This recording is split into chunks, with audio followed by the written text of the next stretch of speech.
Olá, professores! Sejam todos muito bem-vindos a mais uma TPC de Língua Portuguesa da Diretoria de Ensino de Mauá. É sempre um prazer recebê-los aqui para uma formação e eu passo a palavra com você, Thaís. Bom dia, pessoal! Sejam muito bem-vindos. Esperamos que vocês gostem da formação que nós preparamos hoje com muito amor e carinho para esquentar os corações nesse dia gelado. Vamos começar? E na pauta de hoje faremos a divulgação do desafio de redação do Diário do Grande ABC, faremos a retomada das categorias da Olimpíada da Língua Portuguesa, traremos uma reflexão sobre o artigo Ler e Escrever Prioridades na Escola, de Joaquim Dols, e trataremos de produção textual, levando em consideração dois gêneros, memórias literárias e artigo de opinião, cujos objetivos são divulgar e incentivar a participação de estudantes e professores em concursos de produção textual, refletir sobre a importância da leitura e da escrita para o desenvolvimento do aluno em todas as áreas do conhecimento e trazer reflexões acerca dos gêneros, memórias literárias e artigo de opinião, dando sugestões de trabalho em sala de aula com tais gêneros relacionado ao currículo paulista.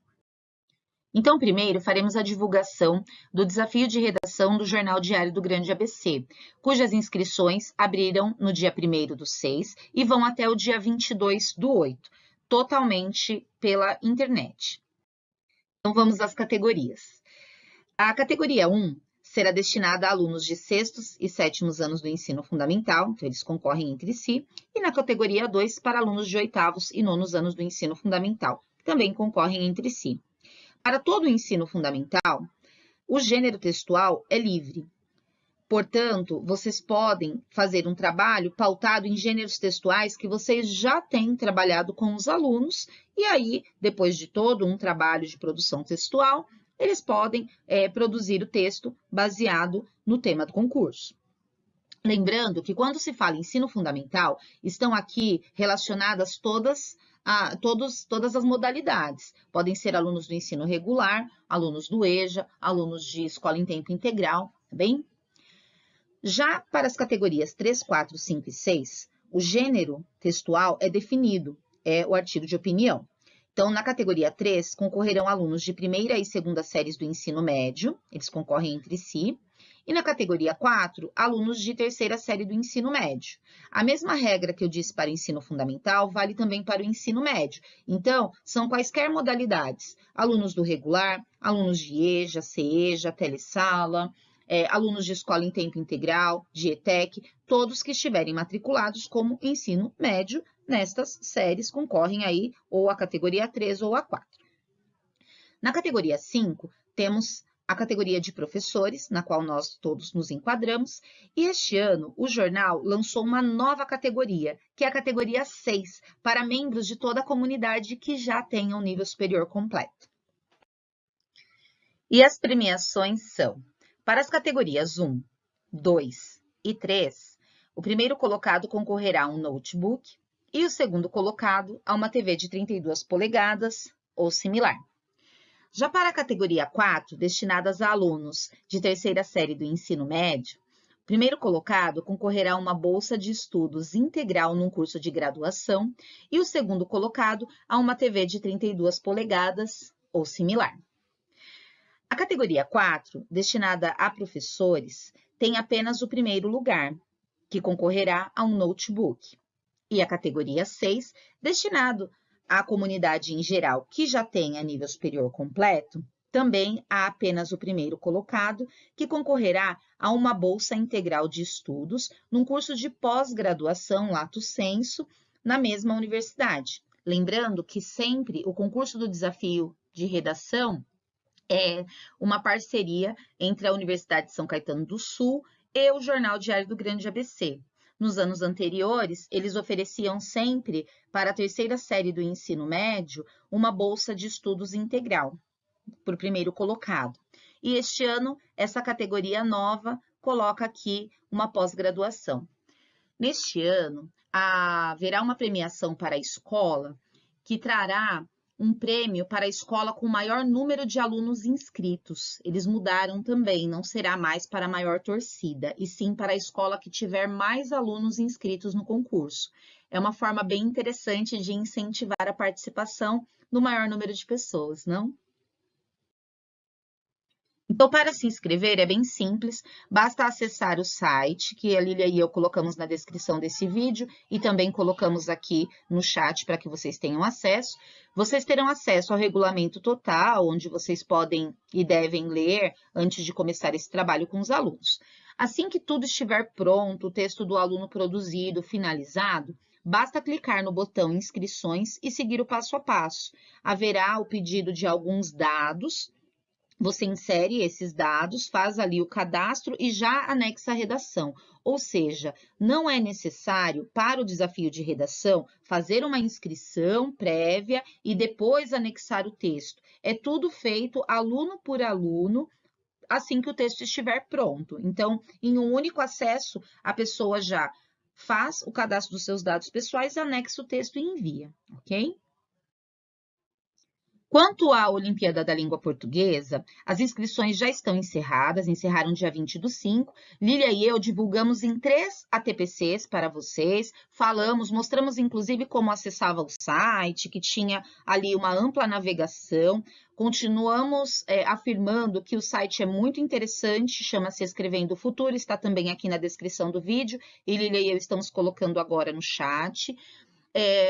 Lá é possível encontrar uma gama muito grande de materiais para se trabalhar oficinas de produção textual, vale muito a pena. E aí, várias escolas da nossa diretoria já se inscreveram. Então, é um pouco diferente o funcionamento. Houve uma inscrição prévia dessas escolas, elas já estão inscritas, então essas inscrições da escola já foram encerradas. Agora, os professores inscritos têm até o dia 16/8 para fazer o envio dos textos de seus alunos. Lembrando que lá também tem o regulamento, tem um passo a passo, tem inclusive algumas partes em que o professor deve inserir na plataforma, mas os inscritos já conhecem aí todos esses trâmites, ok? E só para lembrar, a Olimpíada da Língua Portuguesa, ela é dividida em categorias e todas as categorias têm um gênero textual já pré-determinado.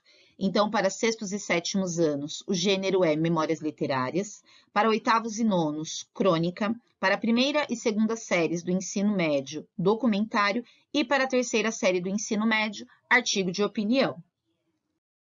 As premiações também são diferentes. Então, na etapa escolar, que é o primeiro movimento, e na etapa municipal, não há uma premiação fornecida pelo pessoal do Escrevendo o Futuro, que é quem organiza a Olimpíada da Língua Portuguesa.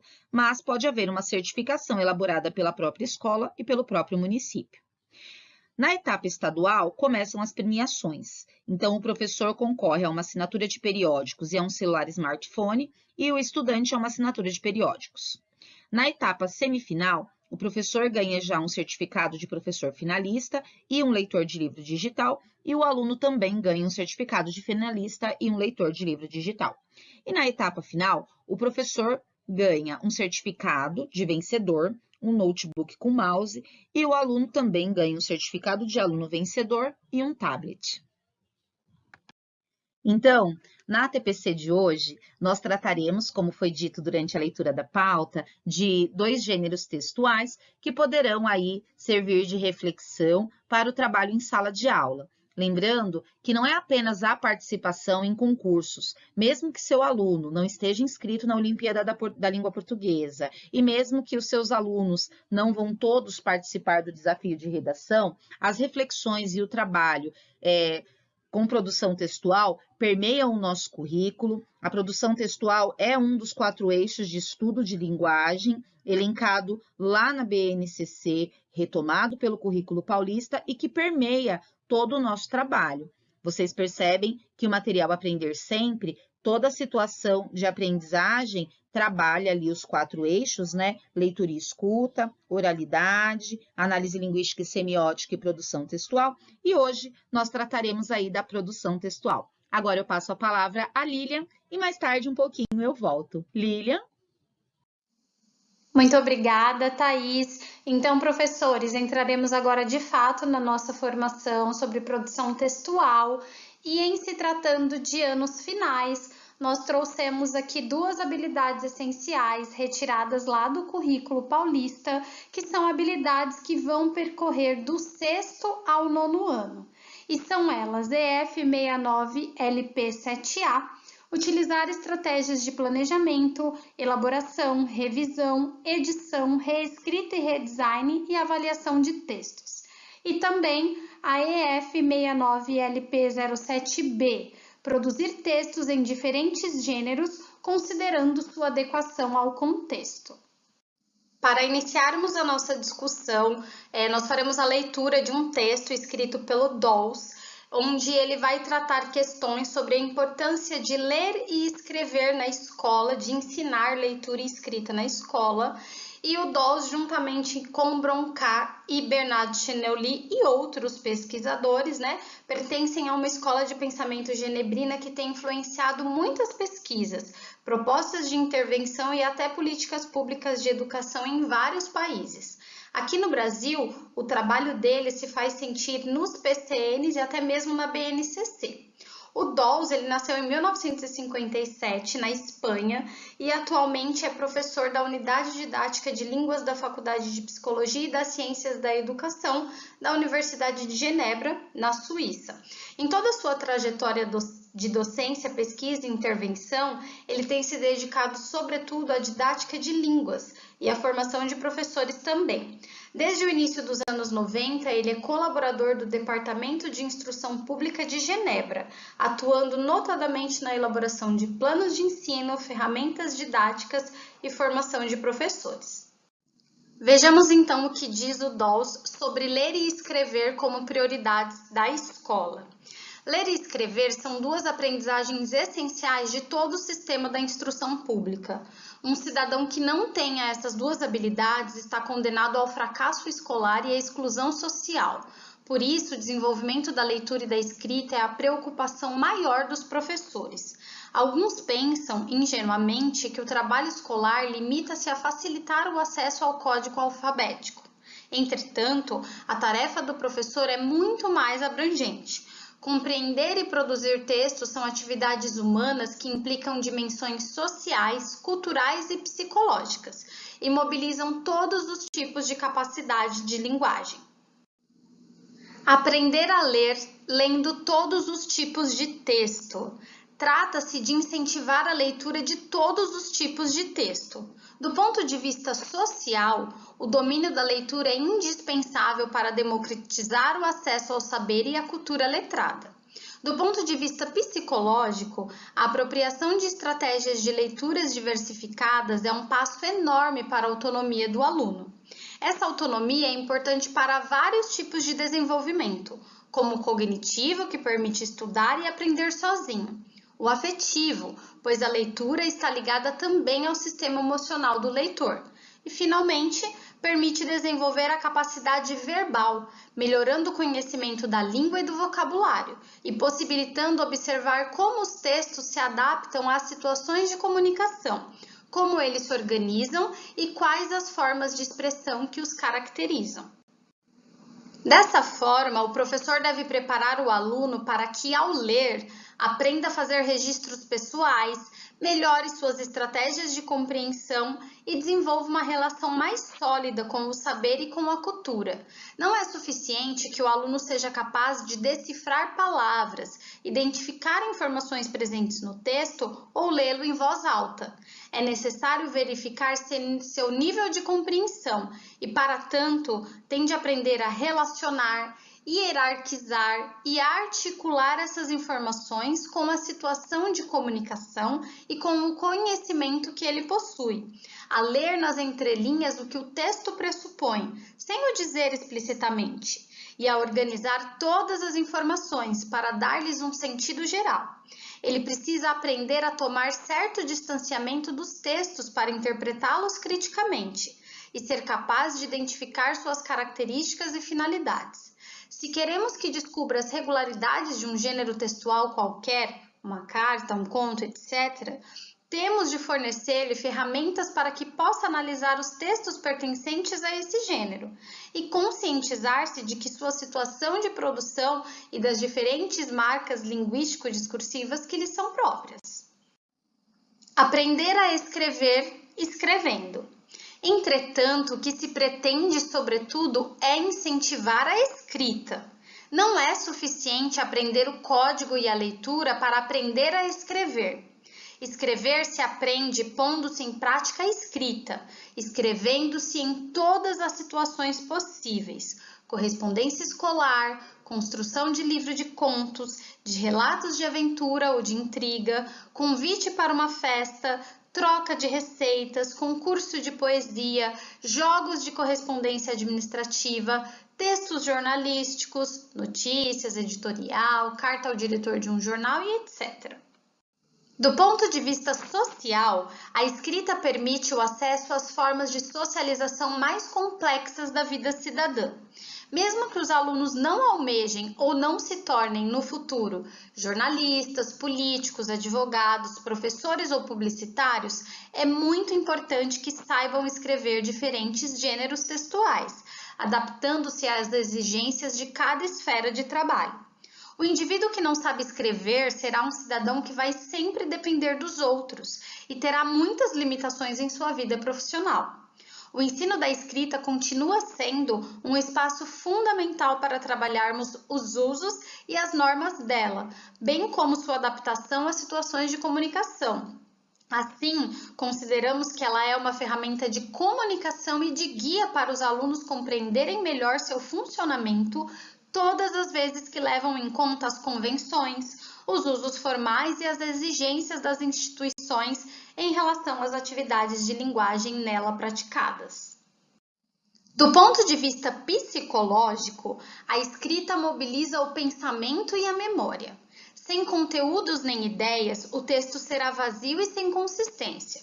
Preparar-se para escrever pressupõe ler, fazer registros pessoais, selecionar informações, atividades cognitivas, todas elas. Mas escrever é também um auxílio para a reflexão, um suporte externo para memorizar e uma forma de regular comportamentos humanos. Assim, quando anotamos uma receita, as notas nos ajudam a realizar passo a passo o prato desejado, sem nos esquecermos dos ingredientes nem das etapas a serem seguidas. Do mesmo modo, quando escrevemos um relato de uma experiência vivida, a escrita nos ajuda a estruturar nossas lembranças. Do ponto de vista do desenvolvimento da linguagem, escrever implica ser capaz de atuar de modo eficaz, levando em consideração a situação de produção do texto, isto é, quem escreve, qual o seu papel social, jornalista, professor, pai, para quem escreve, qual é o papel social de quem vai ler, em que instituição social o texto vai ser produzido e vai circular, na escola, em esferas jornalísticas, científicas, outras.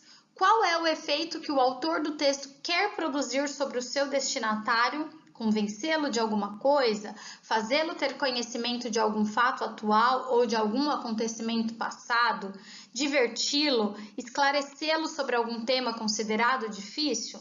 Algum outro objetivo que não especificamos. Deve-se também, para o desenvolvimento da linguagem, planificar a organização do texto e utilizar os mecanismos linguísticos que asseguram a arquitetura textual, a conexão e a segmentação entre suas partes, a coesão das unidades linguísticas que contribuem para que haja uma unidade coerente em função da situação de comunicação. Esses aspectos de textualização dependem, em grande parte, do gênero de texto. As operações que realizamos quando escrevemos uma receita ou uma carta comercial ou um conto não são as mesmas. Mas, independentemente do texto que escrevemos, o domínio da escrita também implica escolher um vocabulário adequado, respeitar as estruturas sintáticas e morfológicas da língua e fazer a correção ortográfica. Além disso, se tomarmos a produção escrita como um processo e não só como produto final, temos de levar em consideração as atividades de revisão, de releitura e de reescrita, que são necessárias para chegarmos ao resultado final desejado. Bem, professores, então agora que já vimos as considerações de Dawes a respeito da leitura e escrita como processo de ensino na sala de aula, partiremos para a nossa primeira interação aí no chat, que é a seguinte: como potencializar o ensino da escrita em sala de aula? Então, nos contem aí nos comentários, 3 minutinhos a gente já retoma.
Muito bem, professores, muito obrigada por todas as contribuições. A gente gosta sempre de ressaltar o quão importante é este momento de troca, né, onde a gente vê o que o outro pensa, compartilha o que nós fazemos, porque isso é enriquecedor e contribui muito com a nossa prática, né? Então, muito obrigada. Continuando então no artigo de Dawes, nós veremos agora um pouco sobre a sequência didática como o eixo do ensino da escrita. Então, uma sequência didática é um conjunto de oficinas e de atividades escolares sobre um gênero textual, organizada de modo a facilitar a progressão na aprendizagem da escrita. 5 conselhos me parecem importantes para os professores que utilizam esse dispositivo como um modelo e desenvolvem com seus alunos as atividades aqui propostas. Então, o primeiro passo é fazer os alunos escreverem um primeiro texto e avaliar as suas capacidades iniciais. Observar o que eles já sabem e assinalar as lacunas e os erros é fundamental para escolher as atividades e para orientar as intervenções do professor. Uma discussão com os alunos com base na primeira versão do texto é de grande eficácia.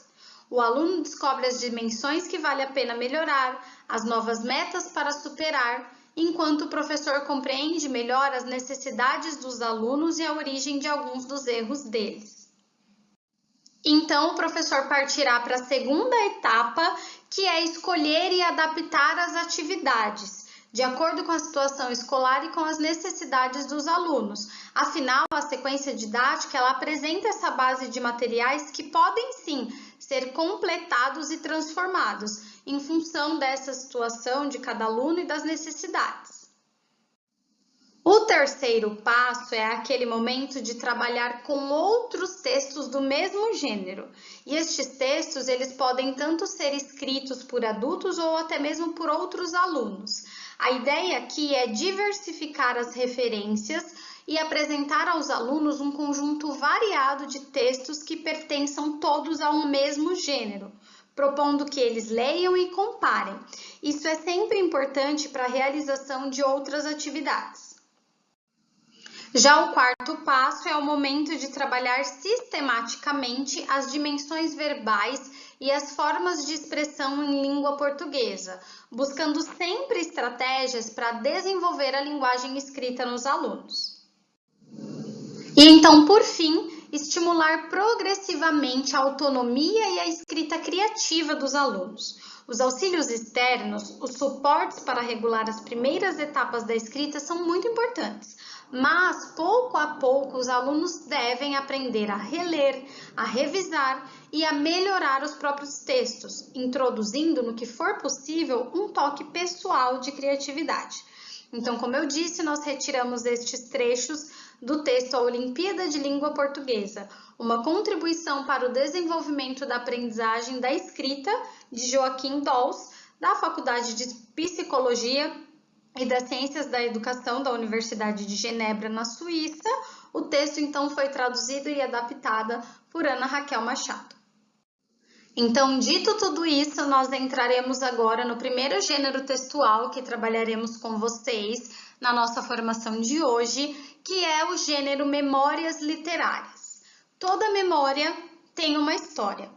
Vô, quem foi Getúlio Vargas? O que foi o dia D? Conta aquela vez que você era pequeno e foram de Fordinho para São Paulo e aquela outra vez que pegou fogo na máquina de café? E os olhos embaçados do avô se iluminam. Ele endireita as costas e, como se inflasse o peito cheio de histórias prontas para ganhar vida, conta para os mais novos suas lembranças de outros tempos. Seus conhecimentos não vão morrer com ele. Há pessoas interessadas em suas vivências, em conhecer como foi sua vida. Vô, por que você não escreve essas histórias? Assim, todo mundo pode saber o que aconteceu. Na escola, li um livro em que a Ilka fez isso. A minha história começa muitos e muitos anos atrás. Atrás de onde? Podem perguntar vocês. E eu responderei, atrás de hoje, ontem, antes de anteontem, longe, na minha memória. Lá é o tempo e o espaço da minha infância. Eu vou morrer um dia, porque tudo que nasce também morre. Bicho, planta, mulher, homem. Mas as histórias podem durar depois de nós. Basta que sejam postas em folhas de papel e que suas letras mortas sejam ressuscitadas por olhos que saibam ler. Ilka Brunhild Laurito, a menina que fez a América. São Paulo, FTD 2002. A memória não é um instrumento para a exploração do passado. É antes o meio. É o meio onde se deu a vivência, assim como o solo é o meio sutil no qual as antigas cidades estão soterradas. Quem pretende se aproximar do próprio passado soterrado deve agir como o homem que escava. Walter Benjamin, 2004. Lindos os textos, não é mesmo, pessoal? Bem, nós os retiramos, assim como toda a parte do trabalho com os gêneros literários, do próprio material da Olimpíada de Língua Portuguesa. Sabemos que nem todos estão inscritos na Olimpíada, mas gostaríamos de ressaltar que o material é muito bom, então a Thaís percorreu com vocês o caminho para acessá-lo, né? Então fica a sugestão aqui para que vocês visitem o site e deem uma olhada no material, que é riquíssimo. Bem, então agora entraremos de fato no gênero Memórias Literárias, que são aqueles textos produzidos pelo autor, escritor, né, que ao rememorar o passado, integra ao vivido, o imaginado.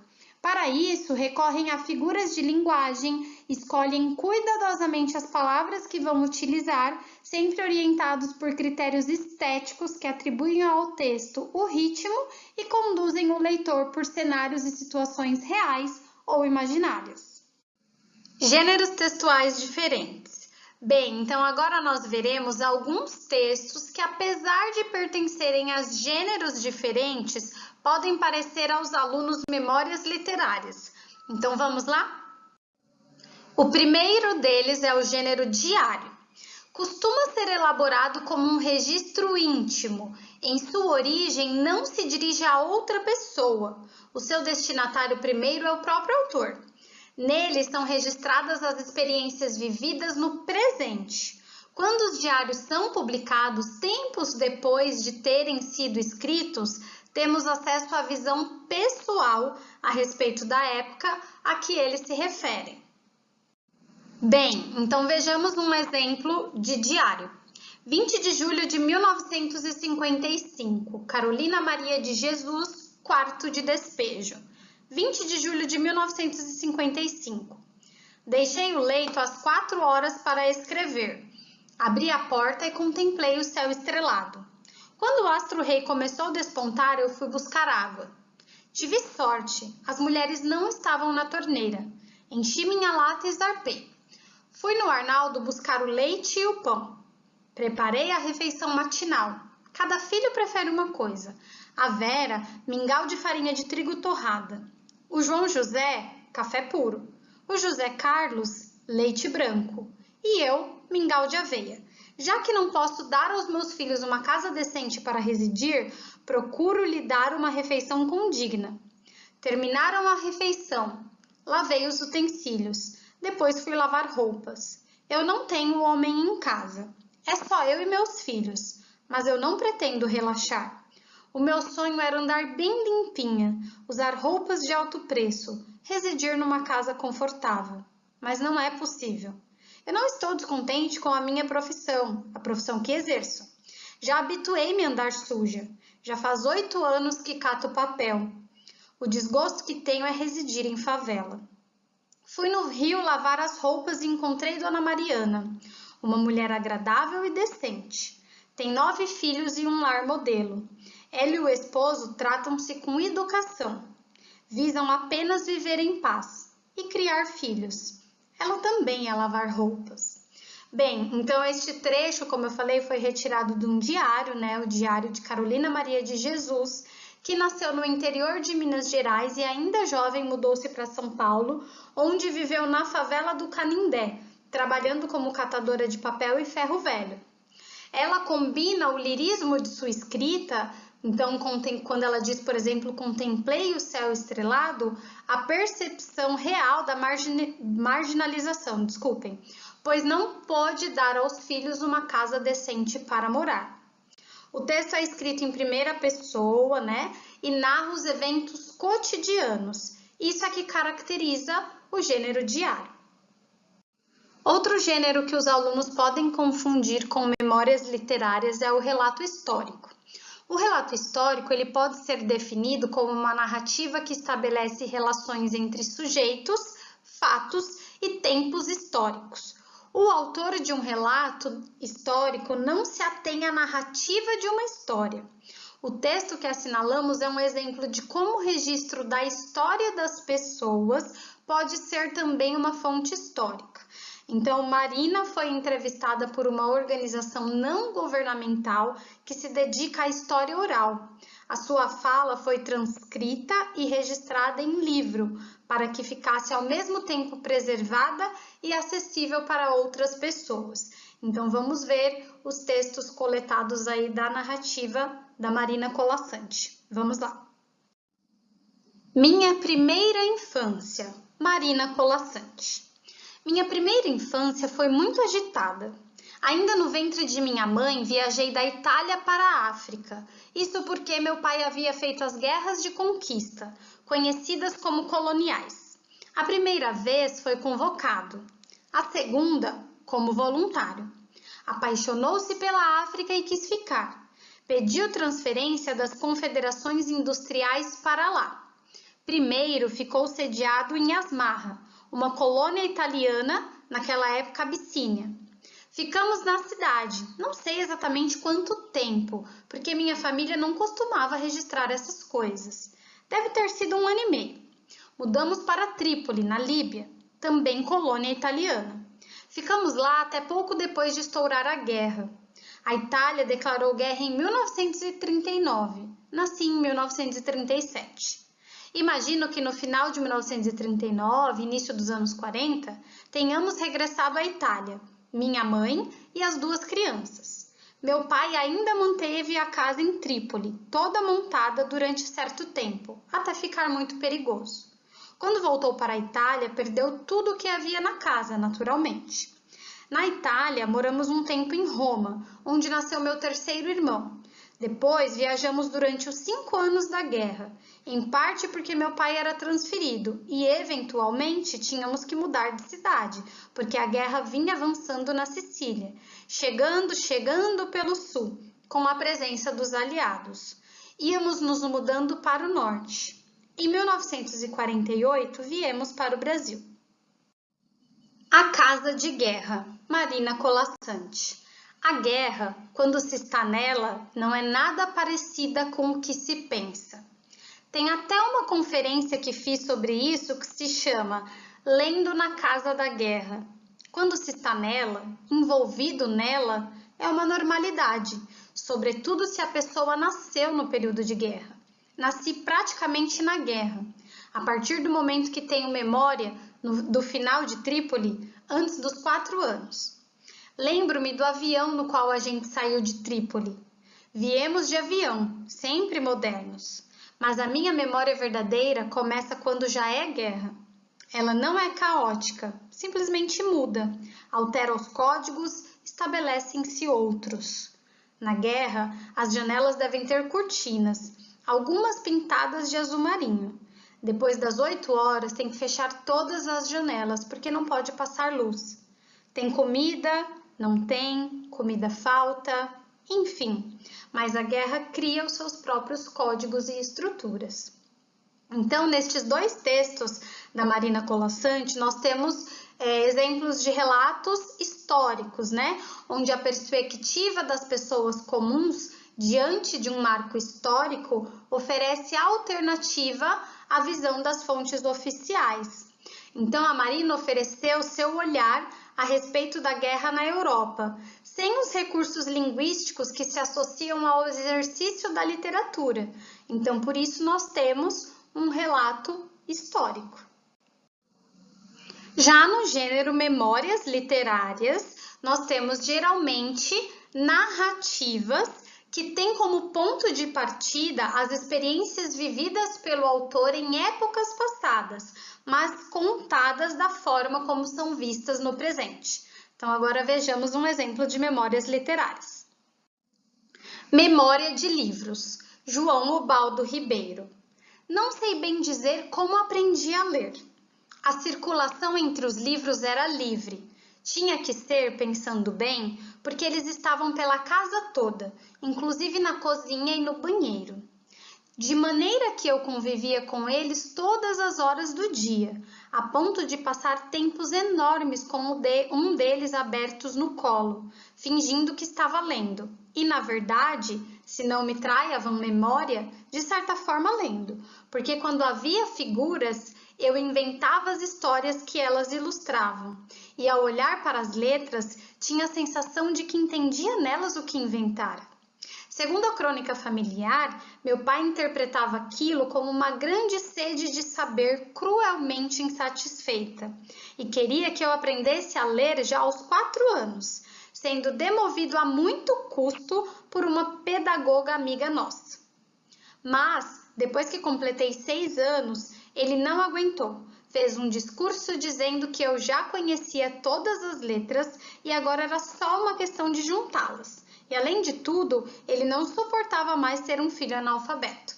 Em seguida, mandou que eu vestisse uma roupa de sair, foi comigo a uma livraria, comprou uma cartilha, uma tabuada e um caderno, e me levou à casa de Dona Gilete. Então, vejamos que neste exemplo de memórias literárias, o autor recria o passado e procura transportar o leitor para o tempo e o espaço onde ocorrem os acontecimentos narrados. Então, nós temos aqui um exemplo claro de memórias literárias. E quando comparamos todos estes textos, a gente percebe que há semelhanças entre eles. Todos são escritos em primeira pessoa. O autor é também o narrador ou o relator dos fatos. Além disso, os autores relatam acontecimentos que marcaram as experiências de vida deles. Mas é importante ressaltar que também há diferenças entre eles. Vejamos então agora mais algumas características que representam o gênero memórias literárias. Então, o narrador dentro desse gênero. O narrador em primeira pessoa é o narrador personagem ou o narrador testemunha. No caso de memórias literárias, teremos geralmente o narrador personagem, que tem por característica se apresentar e se manifestar como eu, e fala a respeito daquilo que viveu. O narrador em primeira pessoa conta a história dele sempre de forma parcial, considerando um único ponto de vista, o dele. Essa presença explícita do narrador é uma marca linguística dos textos que se organizam com base em relatos de experiência vivida, como os diários, as memórias, literárias ou não, entre outros gêneros. A descrição também é extremamente importante dentro do gênero e para fazer uma boa descrição é importante reparar no objeto a ser descrito, como se olhássemos pela primeira vez para ele, tendo clareza de quem é o leitor ao qual nos dirigimos. Então, a gente precisa pensar o que ele precisa saber a respeito dos fatos, dos lugares, das personagens e dos costumes que abordaremos no texto. Considerando esses aspectos e dependendo do efeito que pretendemos provocar no leitor, será necessário enfatizar determinadas cenas, características de lugares ou personagens, sensações, impressões e informações captadas pelos cheiros, sabores, cores, texturas e sons. A descrição pode ser utilizada como recurso para seduzir o leitor e aproximá-lo da experiência relatada pelo autor do texto.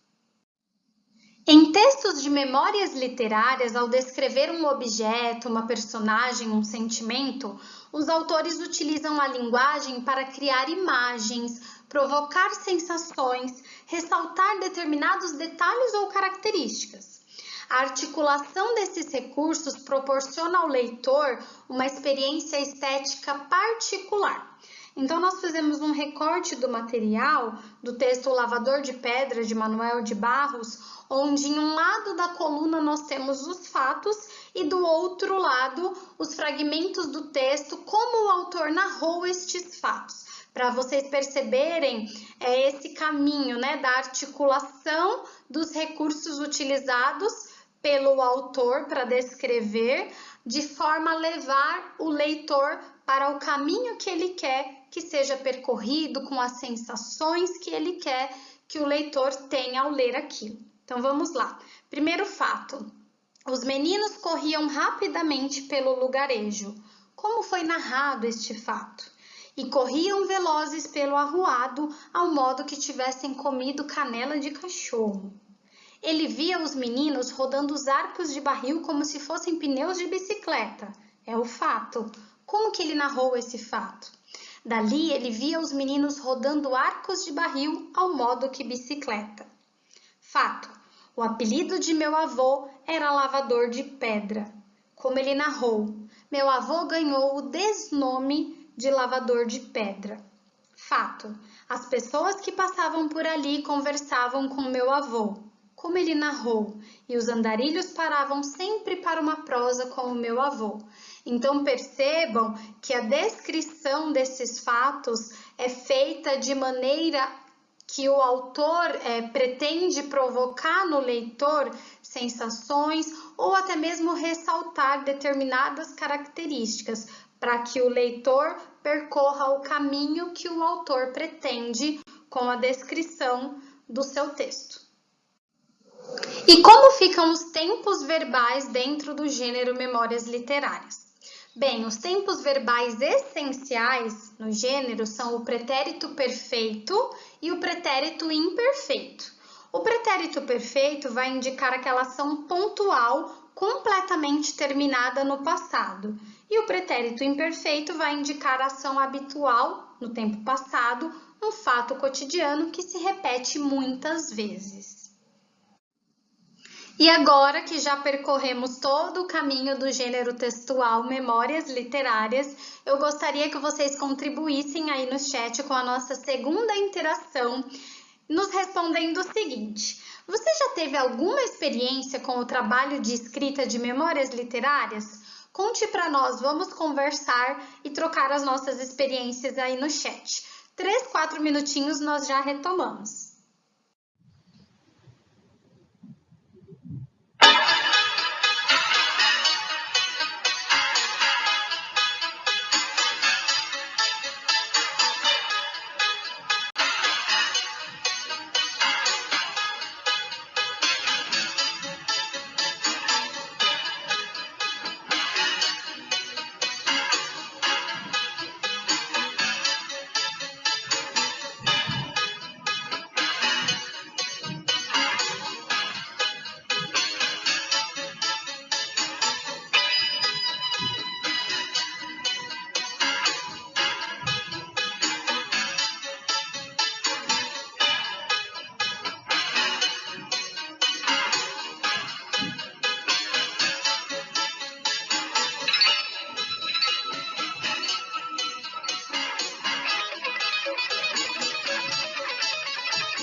Muito obrigada, professores, por todas as contribuições no chat. Como eu disse na interação anterior, e eu volto a afirmar agora, é sempre muito importante e muito enriquecedor este momento de troca. Então, a gente sempre fica muito feliz com os comentários de vocês. E agora, então, nós veremos um vídeo que a gente sugere que, inclusive, vocês possam utilizá-lo com os alunos. O link para o vídeo completo vai estar aqui na descrição, que é um vídeo que vai sistematizar tudo que nós falamos acerca do gênero Memórias Literárias com uma linguagem bem acessível aos alunos. Então, vamos assisti-lo? Olá, Português Fácil com você mais uma vez. A aula de hoje é para você que precisa escrever memórias literárias. Memórias literárias são textos narrativos produzidos para resgatar o passado, vivido ou imaginado. A busca pelas memórias ajuda a conhecer o lugar onde vivemos e compreender os hábitos, a maneira de viver e a cultura da comunidade local, pois a história do lugar onde vivemos é também um pouco da nossa história. Mas será que você realmente conhece o lugar onde vive? Para ajudar você a conhecer melhor o lugar onde vive, é preciso fazer uma entrevista com uma pessoa mais velha que pode relatar lembranças bem interessantes, com detalhes, sentimentos e emoções de quem viveu e fez parte da história. Alguns temas podem despertar lembranças no entrevistado, como brincadeiras da época, jeito de se vestir, escola, meio de transportes, casas, comidas e outros. Com base na entrevista realizada, escreva um texto de memórias literárias, narrando-a como se você fosse o próprio entrevistado, ou seja, como se você tivesse vivido tudo aquilo que descobriu na entrevista. E para isso, você vai seguir a seguinte estrutura. A história é narrada por uma personagem que participa dos acontecimentos. E desse modo, o foco narrativo é em primeira pessoa. E assim você pode usar o pronome eu ou o pronome nós. Os verbos se referem ao passado, como por exemplo, brincávamos o dia todo. Gostava de passear na cidade. Nunca me esqueci daquele dia. Observe aqui algumas orientações de como você vai estruturar os parágrafos no texto. No primeiro parágrafo, você vai descrever o lugar da memória escolhida, o bairro, a rua, a cidade, a época em que ocorreu. No segundo e terceiro parágrafo, você vai apresentar detalhes, atitudes, costumes e prática das pessoas para que o leitor se aproxime do passado dessa pessoa. Já no quarto e quinto parágrafos, faça comparações do passado com o momento atual, dê exemplos, apresente emoções do entrevistado. E por fim, no sexto parágrafo, faça a conclusão do entrevistado com relação ao seu passado. Coloque bastante emoção. Para facilitar a sua produção textual, faça a leitura de alguns textos de memórias literárias, que com certeza você vai escrever um bom texto. Essas são só algumas orientações para você tomar como base na hora de escrever o seu texto. Fique à vontade para fazer as modificações necessárias, tá certo? Gratidão por você assistir mais uma aula e até a próxima. Bacana, né, pessoal? Bem, então com o vídeo eu passo a palavra para a Thaís, que vai trabalhar com vocês o próximo gênero. Muito obrigada e até mais. Muito obrigada, Lilian. E agora, para dar continuidade, destacamos algumas habilidades essenciais do ensino médio. A primeira delas é a de ensino médio de primeira a terceira série. LGG significa linguagem, então permeia as 4 disciplinas da área de linguagens, que é posicionar-se criticamente diante de diversas visões de mundo presentes nos discursos em diferentes linguagens, levando em conta seus contextos de produção e de circulação. As outras 2 não têm código, porque é um recorte feito desde 2020 e ainda estão sem código, que são posicionar-se criticamente diante do texto, defendendo seu ponto de vista coerente a partir de argumentos, e estabelecer relação entre tese e os argumentos apresentados, para defendê-la ou refutá-la. Então, à luz destas 3 habilidades, nós faremos agora a leitura de um texto para iniciar as reflexões sobre o artigo de opinião.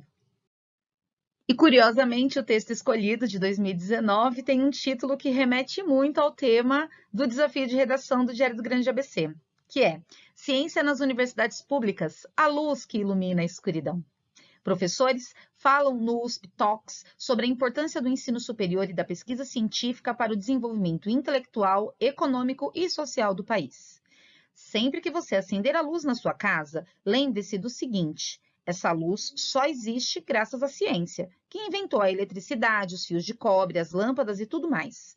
E a ciência, como nós a conhecemos hoje, só existe graças às universidades de pesquisa e aos investimentos públicos que sustentam o trabalho dos pesquisadores em seus laboratórios, não apenas no Brasil, mas em todos os países cientificamente mais avançados do mundo.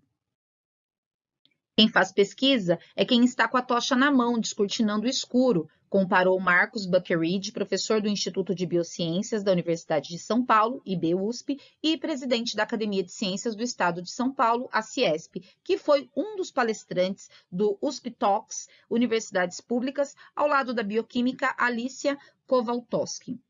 Para ilustrar sua analogia, ele pediu que apagassem as lâmpadas do auditório. Essa é a sensação que a gente tem quando a luz acaba, comparou Buckeridge. E é a sensação que teríamos, caso fosse possível apagar o conhecimento gerado pelas universidades mundo afora, graças a uma interação virtuosa entre ensino e pesquisa, que é cultivada há centenas de anos nessas instituições. Universidade de qualidade não existe sem a pesquisa, não adianta querer dizer que existe. Há séculos se percebeu que as melhores pessoas para ensinar em nível superior eram justamente os cientistas, disse Alicia, que é professora e pesquisadora do Instituto de Química da USP.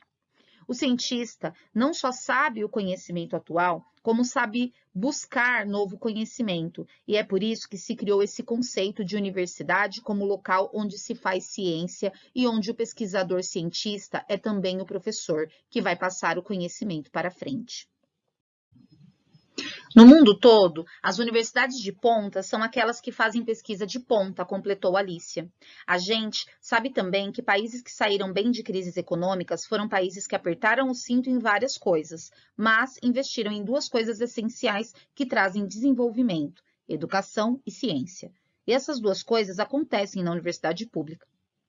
O evento foi dia 25 de junho no auditório do Museu de Arte de São Paulo. Os vídeos estão disponíveis no canal do USP Talks no YouTube, onde também é possível assistir a todos os encontros anteriores, em que os professores e outros especialistas ligados à academia falam sobre temas diversos de interesse da sociedade, como corrupção, agrotóxicos, inteligência artificial e a busca por vida em outros planetas. Além da importância do financiamento público e da aliança entre ensino e pesquisa para a geração de conhecimento, Buckeridge e Alicia conversaram com a plateia sobre diversos temas polêmicos pertinentes às universidades públicas, como os questionamentos sobre a qualidade da ciência brasileira, a necessidade das ciências humanas, a questão dos rankings universitários, o excesso de burocracia, meritocracia e a importância da pesquisa básica.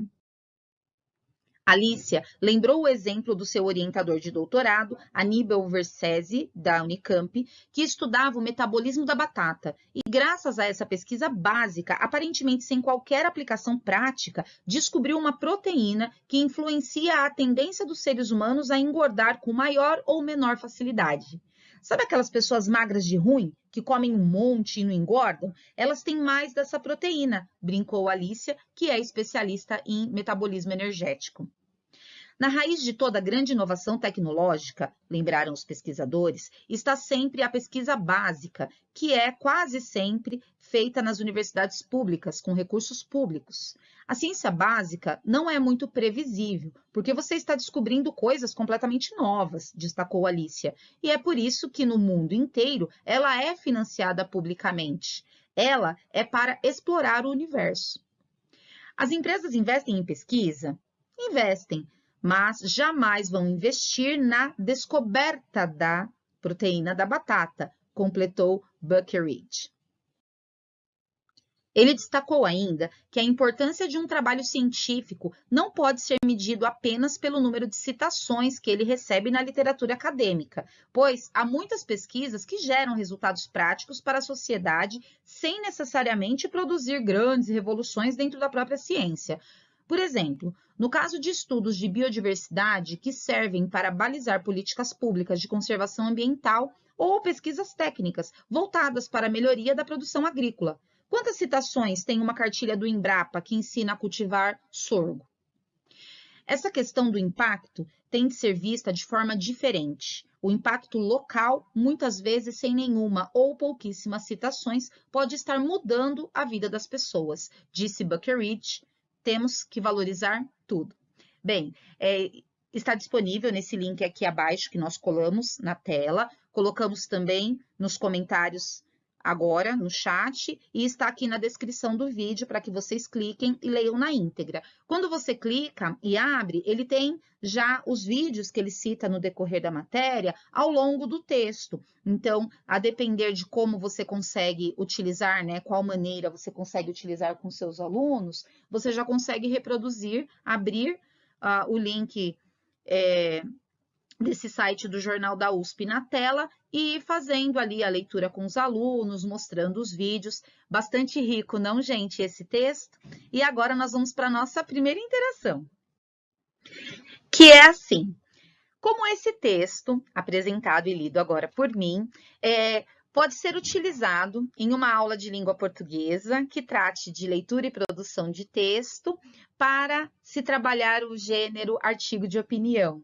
Aguardamos aí os comentários no chat e voltamos em 3 minutinhos.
Muito obrigada pelas contribuições e esperamos que vocês utilizem esse texto para trabalhar com os alunos de vocês, esse começo da produção aí para participar do concurso, ou mesmo aqueles que não tenham intenção em participar, para que treinem e pratiquem aí a escrita. Vamos avançar um pouquinho?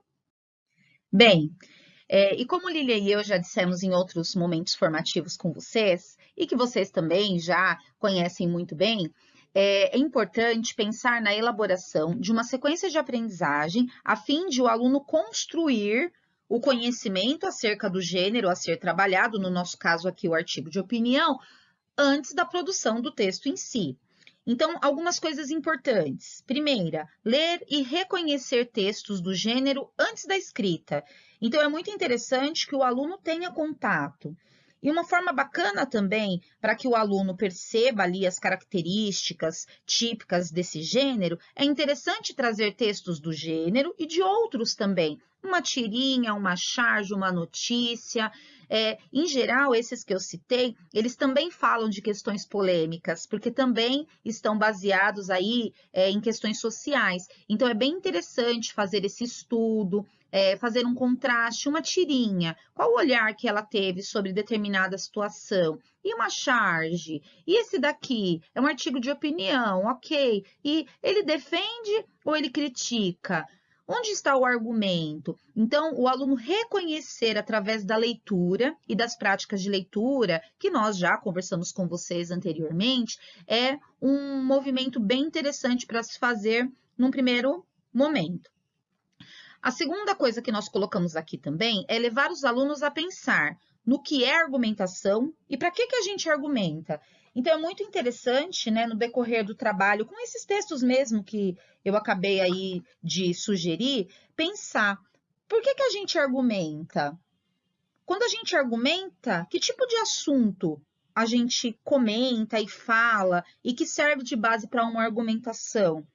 Qualquer tema pode ser discutido com base em argumentos e trazer essas reflexões. E aí, a depender da realidade de cada escola, pode ser uma roda de conversa, pode ser um chat, pode ser uma atividade no Padlet, onde cada um coloca ali e faz a interação. Então, vocês podem pensar de que maneira poderiam fazer essa interação para essa discussão. Em seguida, é interessante pensar em trazer para o aluno o que é uma questão polêmica. Qualquer questão é polêmica? Qualquer questão deve e pode ser discutida em um artigo de opinião? Então, trazer para os alunos esse conhecimento do que são questões polêmicas e do que não são, né, de quais questões realmente interferem de maneira polêmica na sociedade e quais não. E aí, pensar no contexto de produção de um artigo. Então, levando em consideração tudo o que foi estudado e preparado, qual que é o contexto de produção de um artigo de opinião?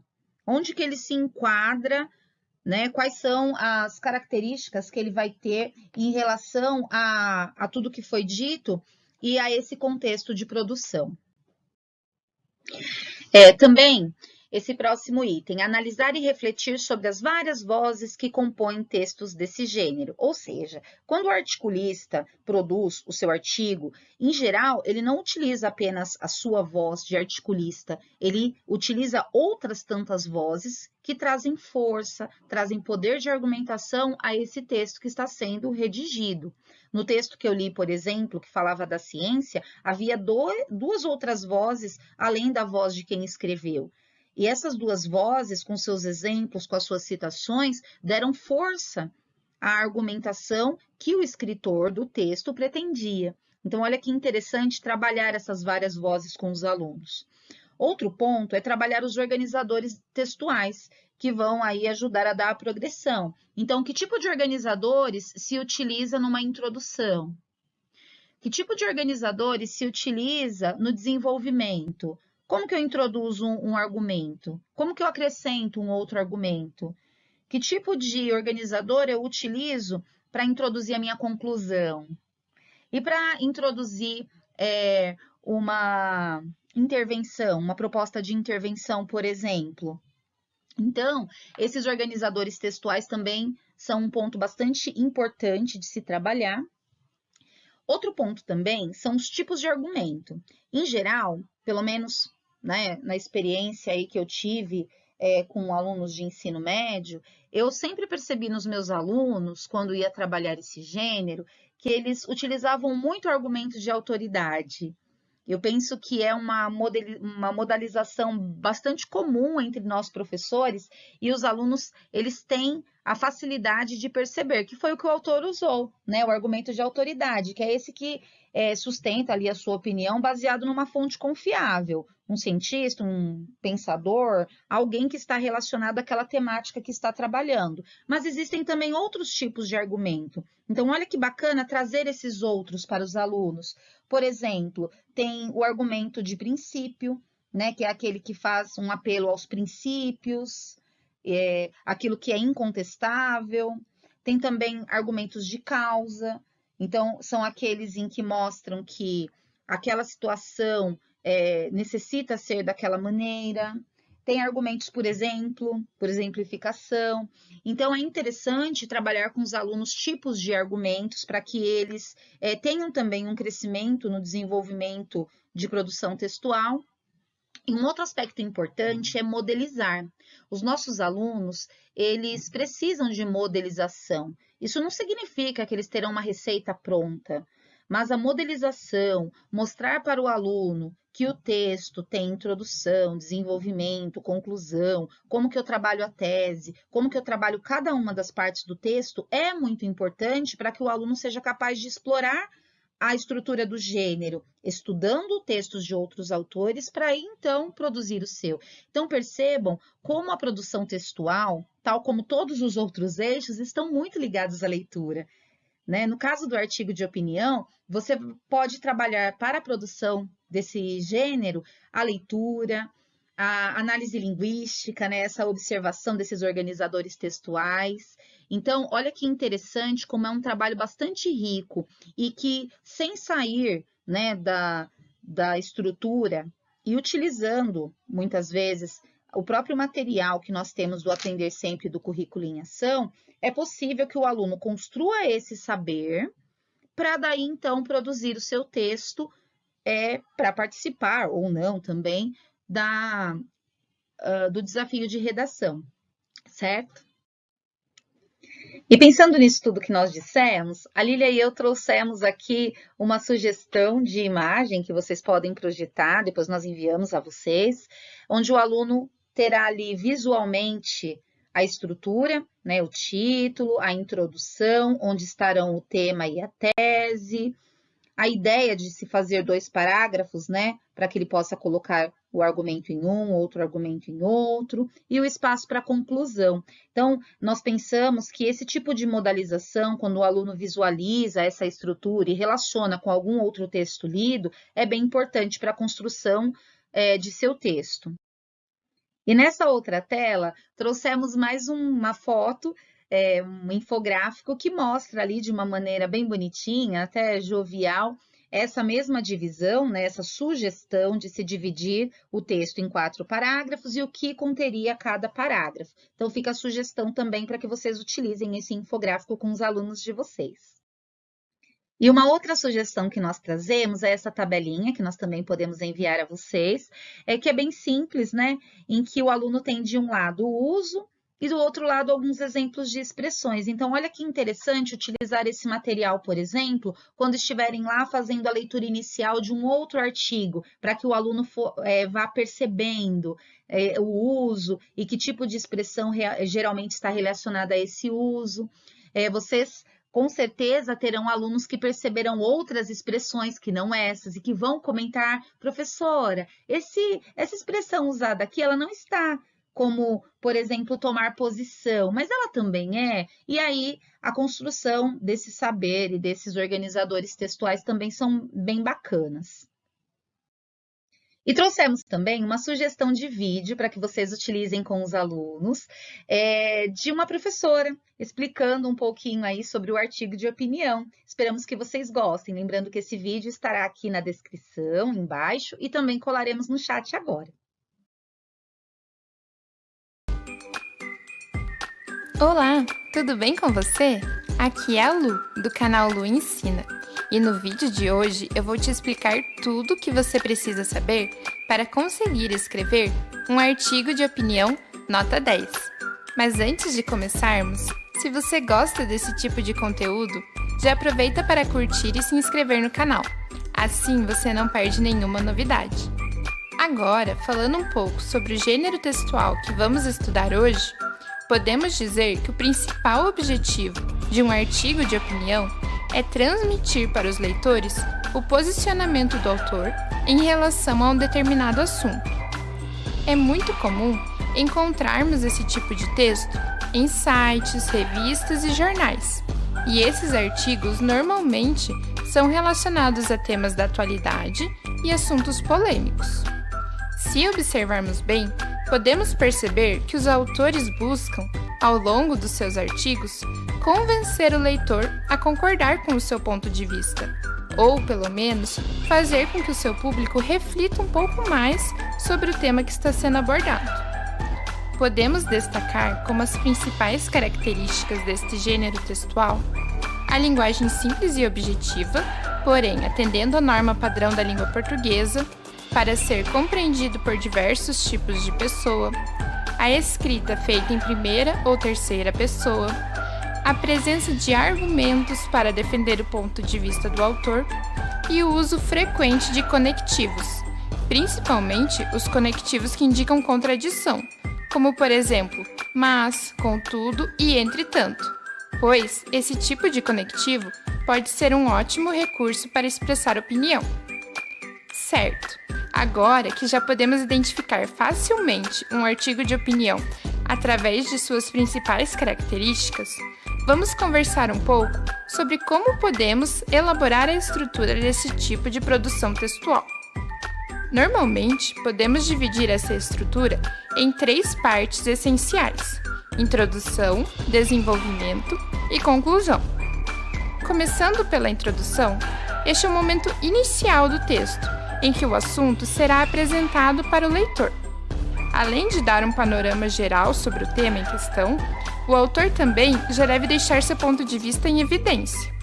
Em um texto curto, essa introdução pode ser feita em um único parágrafo. Já no desenvolvimento, o autor deve utilizar argumentos que apoiem a opinião apresentada na introdução. E para que esses argumentos sejam bem fundamentados, é importante apresentar dados concretos, como exemplos, resultados de uma pesquisa ou o depoimento de um estudioso do assunto. Dessa forma, o autor consegue passar maior credibilidade para os leitores.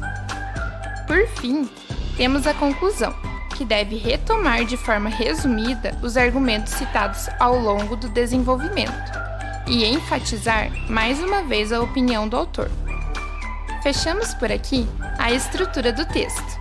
E para você que acompanhou o vídeo até aqui, vou dar 3 dicas bônus que farão toda a diferença na produção do seu artigo de opinião. Dica número 1. Não fique em cima do muro. Procure deixar sua opinião sobre o assunto muito clara desde o início do texto. Dica número 2. Faça uma pesquisa sobre o tema que você irá abordar. Por mais que você já tenha sua opinião formada, quanto maior for o seu domínio sobre o conteúdo que você está escrevendo, mais chances você terá de fazer com que o seu leitor concorde com o seu ponto de vista. Dica número 3. Faça um rascunho e releia o seu texto, observando se todos os tópicos apresentados nessa aula foram inseridos em seu artigo antes de passar ali. Tenho certeza que depois dessa aula, seus artigos de opinião serão muito mais convincentes e persuasivos. Se você ficou motivado para colocar todas essas dicas em prática, vou deixar aqui na descrição do vídeo uma proposta de produção de artigo de opinião para download inteiramente grátis. Espero que esse vídeo tenha te ajudado. Beijos e até a próxima!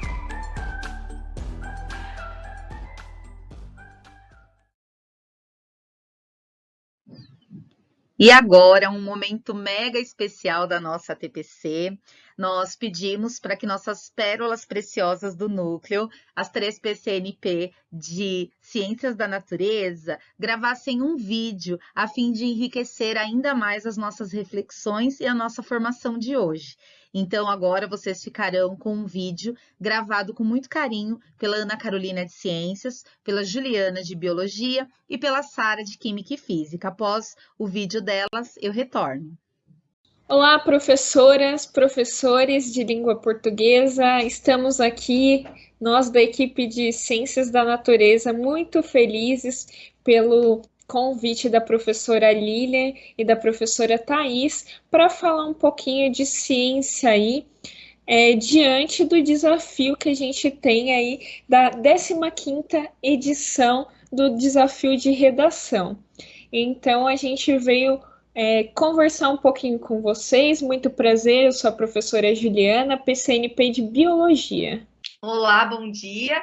Eu sou a Ana Carolina, PCNP de Ciências, e como a Ju falou, nós vamos falar um pouquinho aí com vocês sobre esse tema, né, da redação, que é muito bacana, muito interessante, que é a ciência como luz na escuridão. Então, nós vamos trazer aí algumas ideias, né? Não é mesmo, Sara? Sim, Carol. Olá, professoras e professores, tudo bem com vocês? O meu nome é Sara, eu sou professora de Química e Física, sou PCNP também de Química e Física.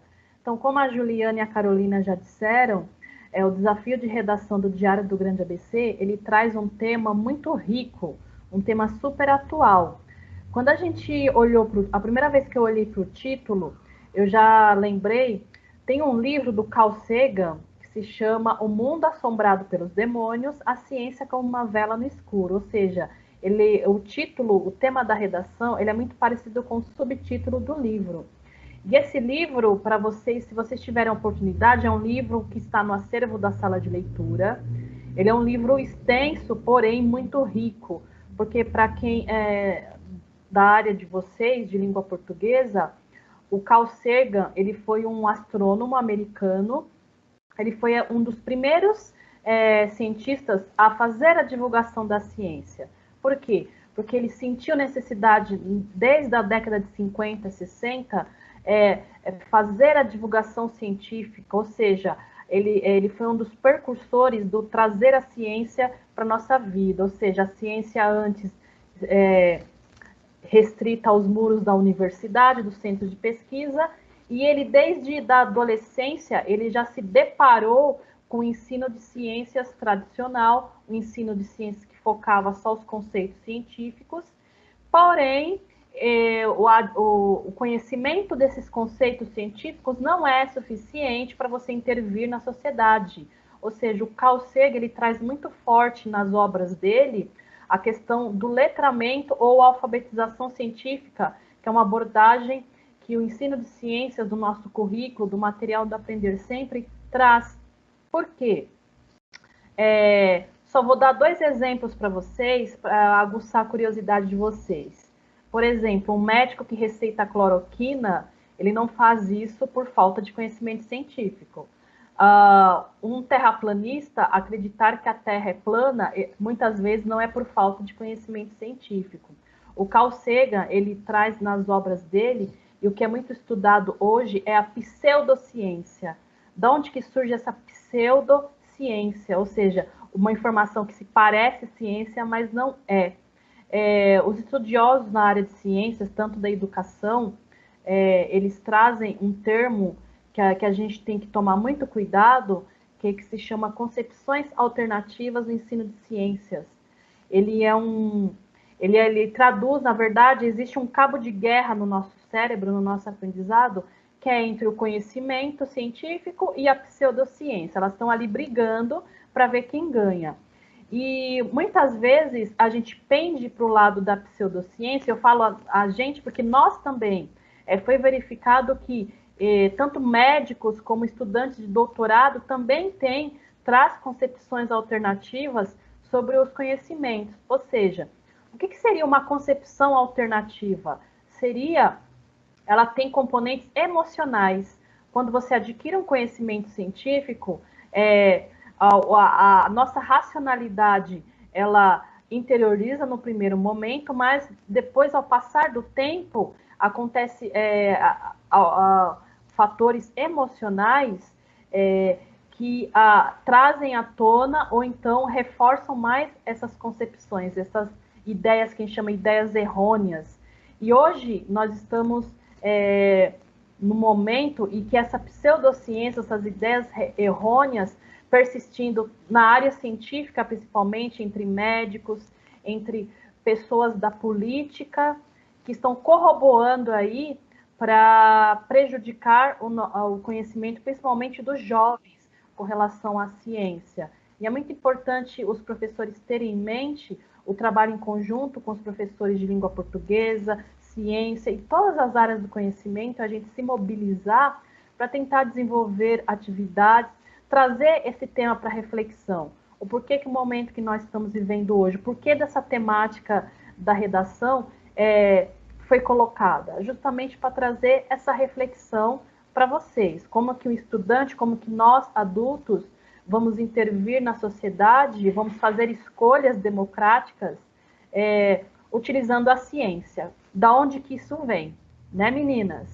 Exatamente, Sara. Então, a gente tem aí uma enfatização dessa temática com a pandemia que a gente está vivendo. Ela demonstra a importância que a ciência e o posicionamento científico baseado na alfabetização e letramento científico aí, a respeito da ciência da natureza, dos conhecimentos prévios, da política em si, né? Então, argumentação, pensamento crítico, o quanto isso é importante para os nossos estudantes, e aí a gente sempre incentiva muito essas parcerias entre os professores, e a gente gostaria muito que vocês convidassem os nossos professores aí para participar junto a vocês desse movimento para produzir essa redação, que a gente tem certeza que vai enriquecer muito essa elaboração. E como você falou, Ju, e a Sara também, os desafios que a ciência enfrenta, né? Principalmente agora nesse cenário atual que nós estamos vivendo, e os desafios que já foram enfrentados no passado, para que hoje nós tivéssemos aí sucesso com outras situações, né? Com outras vacinas que já existiram, não só na temática vacina, mas assim, na pesquisa, no avanço tecnológico, que também caminha junto com a ciência. Então, é uma temática muito interessante e ela pode abordar aí diversas vertentes, aí tratando o cenário atual, tudo que nós estamos vivendo. Então, aí, nós gostaríamos muito, né, da participação de todos os professores, que vocês possam aí estarem juntos trabalhando nessa temática juntamente com os alunos e trazendo aí à tona, né, esse pensamento crítico que nós precisamos ter, principalmente nos dias atuais que nós estamos vivendo, com tanta diversidade aí de fake news tão disparadas aí dentro próprio da tecnologia. Então, é muito importante esse tema e é uma temática, assim, sensacional. A gente agradece muito por poder vir aqui participar, não é mesmo, meninas? A gente agradece a Thaís e a Lilian por darem essa oportunidade de podermos vir aqui falar um pouquinho na TPC. Tchau, tchau, gente. Tchau, muito obrigada, meninas. Tchau, gente. Bem, então eu queria agradecer muito a participação das meninas de Ciências da Natureza que contribuíram aqui com a nossa formação. Agradecer a vocês, professores, pelas participações de sempre, pela presença e contribuições. E a gente se vê na próxima. Até mais! É isso aí, Lilian. Eu faço de suas as minhas palavras também. Agradeço as meninas que prepararam com tanto amor e carinho essa reflexão para nós. Obrigada a todos vocês, professores, coordenadores, que nos acompanharam até agora. Fiquem com Deus e uma boa quarta-feira geladinha para todos. Até a próxima!